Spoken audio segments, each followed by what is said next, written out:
ప్రభువుని ప్రేమించాడు కనుక ప్రభువుని ప్రేమించిన దానికి రుజువుగా అబ్రహాము దేశాన్ని విడిచాడు, బంధువులను విడిచాడు, రక్త సంబంధికులను విడిచాడు.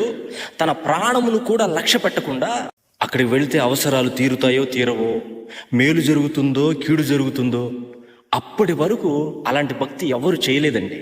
ఈరోజు నేను మిమ్మల్ని అందరినీ ఒక మాట అడగాలనుకుంటున్నాను. మీరు నిజంగా ప్రభువుని ప్రేమించి మీరు ప్రభు కోసం ఏం విడిచిపెట్టారు చెప్పండి. ఈ రోజున భక్తి అంటే ప్రభువుని ప్రేమించడం అంటే ఏమిటో తెలుసా? చాలా మంది చెప్పే సాక్ష్యాలు, దేవునికి స్తోత్రం అండి, మీ అందరికీ నా వందనాలు, నేను ప్రభుని ప్రేమించడాన్ని బట్టి నాకు ఎకరం పొలం ఇచ్చాడండి దేవుడు. నిజంగా చెప్పాలంటే ప్రియులారా, అసలు నా దగ్గర మాటలు లేవండి. ఇంతకు ముందు నేను సింగిల్ ఇడ్లీ తినేవాడిని, ఇప్పుడు 4 ఇడ్లీలు తింటున్నాను దేవుడి దయ వల్ల.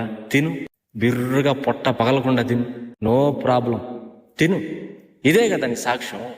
ఒక స్థలం కొనుక్కోవడం సాక్ష్యం, ఒక పొలం కొనుక్కోవడం సాక్ష్యం, ఒక ఇల్లు కొనడం సాక్ష్యం. నిజంగా ఆయన్ని ప్రేమించేవాడు చెప్పాల్సిన సాక్ష్యం, నేను యేసయ్య కొరకు ఈ లోకం అంతటిని విడిచిపెట్టాను, ఆ దేశం కొరకు నేను అడుగులు వేయడానికి ఇష్టపడ్డాను అని చెప్పగలిగిన వాడు.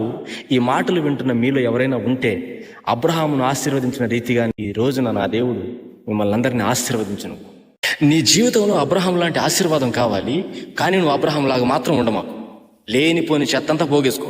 మున్సిపాలిటీ బండిలో ముఖ్యమంత్రి కూర్చుంటాడా చెప్పండి? చెప్పాలి మీరు. నీ నిండా చెత్తే, నీ నిండా దుర్మార్గతే, నీ నిండా అవిధేయతే, నీ నిండా లోకపు ఆశలు, నీ నిండా మూర్ఖత్వమే. ఎన్నిసార్లు దేవుడు నీతో మాట్లాడుతున్నా, ఎన్ని రకాలుగా ప్రభు నిన్ను దర్శిస్తున్నా, ఎన్ని కోణాల్లో నిన్ను ఆయన పిలుస్తూ ఉన్నా, unable to listen to the word of God. ఆయన మాట విని ఆయనను ప్రేమించిన బిడ్డగా ఆయన మాట కొరకు ఒక అడుగు ముందుకు వేయాలనే ఆలోచన, దేవుడు నీలో ముందుకు కొనసాగించబడాలన్న ఆ సమర్పణ, ఆ ప్రతిష్ట ఈ పూట నీకు లేదు.